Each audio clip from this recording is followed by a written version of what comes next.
My name is Damien. This is Paul. Hello, my name is Paul.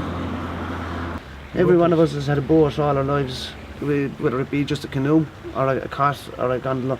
We've always had something, you know. Lately now we've been going down the back of the courthouse and up around the Abbey. There's a lot of trout around there. Obviously it's the season for trout at the moment. Myself and Damien grew up in that river.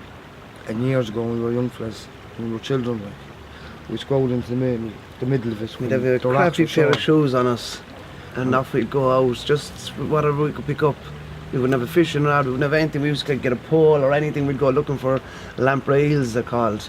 And what they actually do is they've got suctions on them. They actually suck to you if you catch one. He'll wrap around you and suck onto you. And of course that's right. Trying to get it off, like, you know what I mean?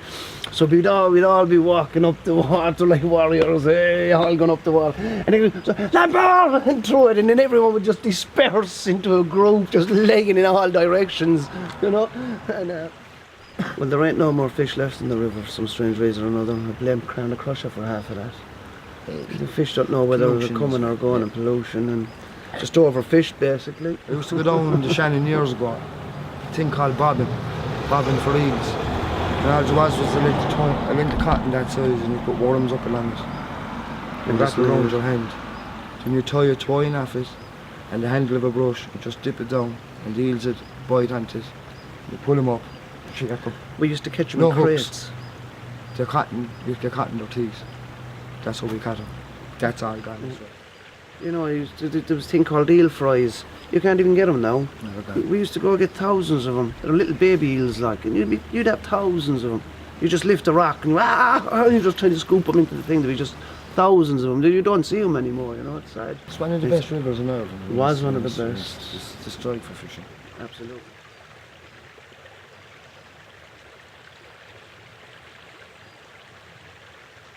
Hello, my name is Emmanuel Jackson. I'm actually living in Nicholas Street, and I've been on the river most of my life, and I enjoy it, and it's a great pastime. Well, I was always fishing, you know. So like, you did have to have money back then to actually buy a boat, or you did have to have the skill to actually make it, you know. And so eventually, like, we bought second-hand boats and actually did them up, and then kind of got on a way. We went from little boats like that to 20-foot rowing boats, to cabin boats with engines. And some are gondolas, some are angling cots. There's mostly angling cots because one man himself could actually go up the river on it. And the gondolas, like, you actually row them up the river. So if you don't know about rowing, you can actually paddle up the river, you know. Well, yeah, I actually bought mine last summer off a chap, but there's actually three down there. One's belonged to Jerry, one's belonged to Tom Williams, and there's another chap, I forget his name, he has one down there. And they actually made them. They made them themselves out of plywood up in South Hill, up in the old Krupp's factory. So they're actually done now. So I have another boat now, a project. It's a 1970s two-berth cabin boat. Actually, when the boats are actually done up now, we're going to be bringing actually up far as well. I just mentioned Thomas's Island, and up to the Weir, and park up and have a little cooker and a grill and have something to eat up there, a sandwich and a cup of tea, and back down. And you'd think you're not even in this country. You won't even think you're actually in the city at all. You think it looks like if you're going up and Florida, Everglades, with all the trees coming over and the whole lot, you know. It's actually different, you know, and so peaceful and quiet up there.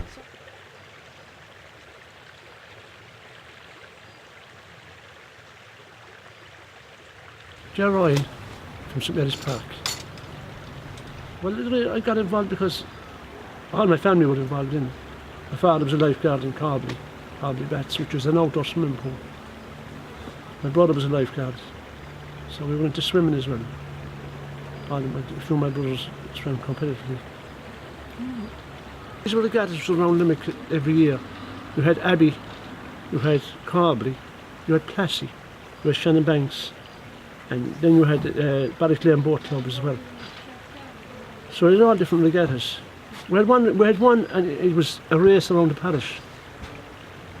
First you start paddling, then you start rowing, and then you start poling up the Corrigal Falls.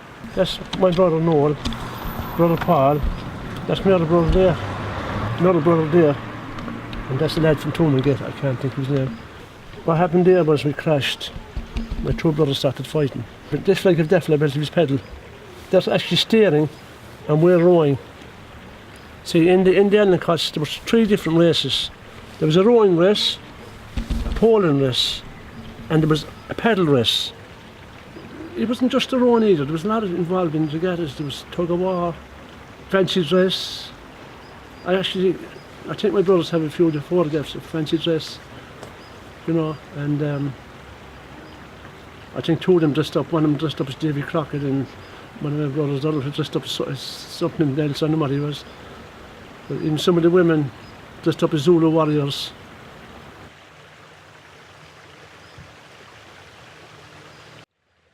This area here was the centre of when I grew up, so we played all over this place, played football in the streets, following game, chasing each other. And a lot of history here because we were actually brought up with history. My father knew a lot about the local history here. When I was 15 I saved up and bought an angling cot. So I spent the next 5 years learning how to use an angling cot on the river under my uncle, who was an abbey fisherman. So learned how to pole it, paddle it, row it, how to use it to get across rough water. There was a lot of skills that actually would have been taught by my uncle to myself, and to a lot of the lads here, they would have learned, it would have been hand-me-down knowledge from people. Well, 100 years ago you learned everything in the community, but technology has changed and people have had to move, so they've lost a lot of their connection.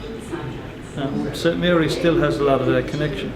I've lived in the Netherlands, I've lived in London, in Warsaw and in Portugal. For short time periods. To have the actual amount of walks that we have and the fresh air that comes from it. The last remaining marsh is down here on the island.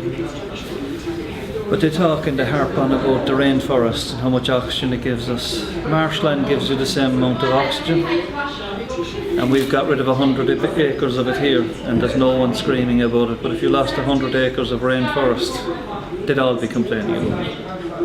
It's a nice area, they're nice people, there's a good community feeling around here. We have community centres, we have men in shed projects, we have families projects, schools.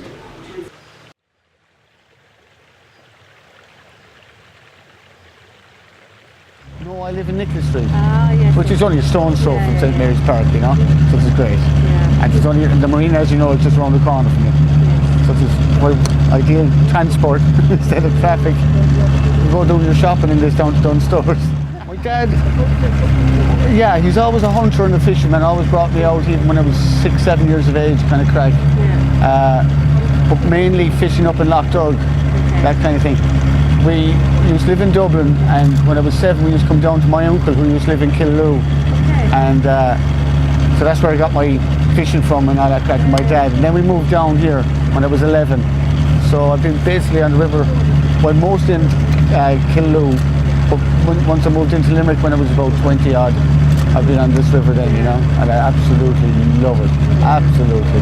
It's great crack, you know. Well, by the time you go through Ardent Crush, it'll take you about an hour. Yeah. Then there's a 7-mile stretch of canal, that's probably another hour. And then there's another 4 or 5 from the O'Brien's Bridge Dam to Killaloe, which is probably 45 minutes. So maybe from here, maybe 4 or 5 hours from here to Killaloe. You know, you watch people going to and from work, and it's just sitting on the boat, it's just a different world. You're laughing at them. 32 years I've worked, so I mean, Yeah. that's for myself now. And Paul, last year in the heat wave, we moored up in Thomas's Island and started diving off the boat. It was a sweltering day. Absolute, something like Tom Sawyer kind of crack, you know? Yeah. Great crack. You can hang out there all day then. And then we were up here actually, Bruce Springsteen was playing in Thomond Park, and we could hear him out here. So we got a free concert on the island.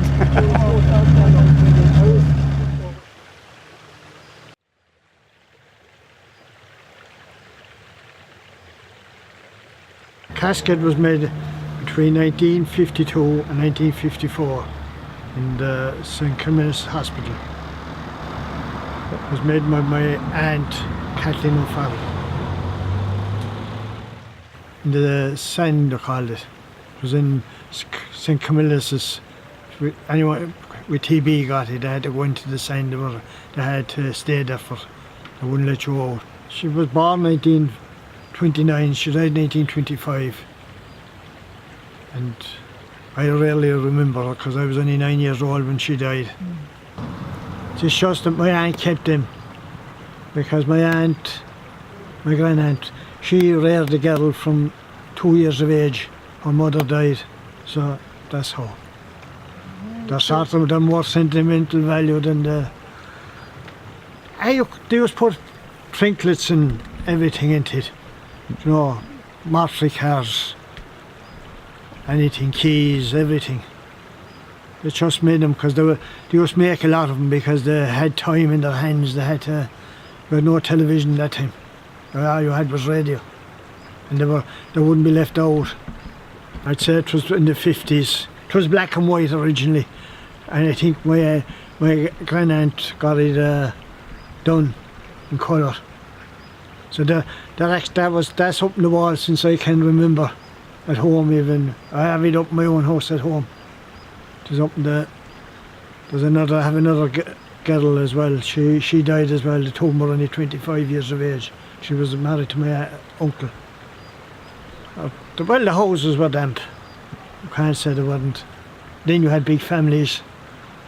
There was 4 families in my house at one time. 4 different names. You had Hayes, Corpus, and Farrell and Sarsfield.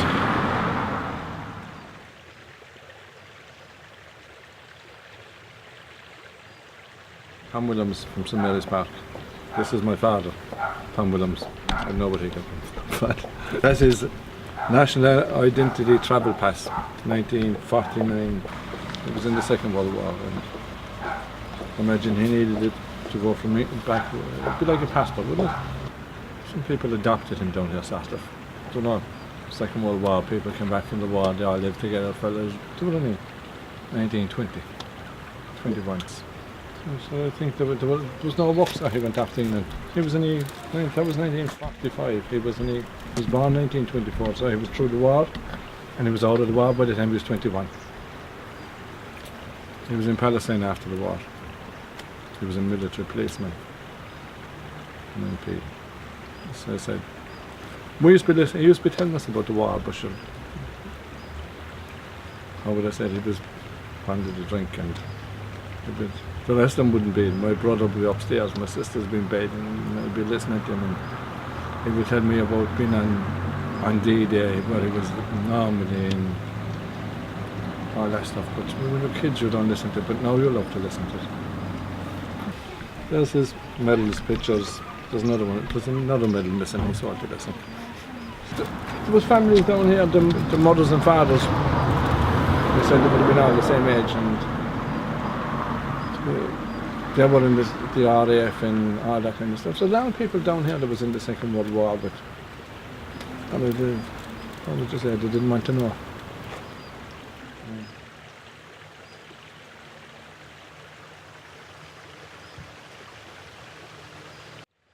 Yeah, my name's Gus Quinn there from Convent Street in Kings Island, and I grew up by the river, I guess, playing by the river. Walk my dog a lot down by the river nowadays, and it'd be nice to live by the sea and that, but we're blessed in this part of the town actually, as opposed to living in a suburban estate, to have the river. And you know, as I said, I didn't do much fishing when I was young, but we used to look for eels and eel fry and all that kind of thing, and I grew up with a lot of guys from around the castle barracks. So we were always up to some bit of mischief down by the river, and there was one story about a guy, he had no work, but he was pretending. He's pretending that he was down in the mill all day. He'd dust flour on himself, and he'd come into the pub. Oh, I was working hard all day now, I'm dying with the thirst, you know. The guys were on to him. Good, you know, the characters.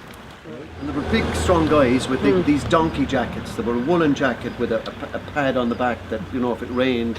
It was like a lead vest kind of a thing. But they'd never get, I was amazed with these guys. They'd be going to school, coming and going from CBS above, and they'd never get off the saddle of the bicycle, and they'd go up that hill. And the bicycles at that time were like the automobile now, because they had the big dynamo on the wheel and the Stormy Archer gear.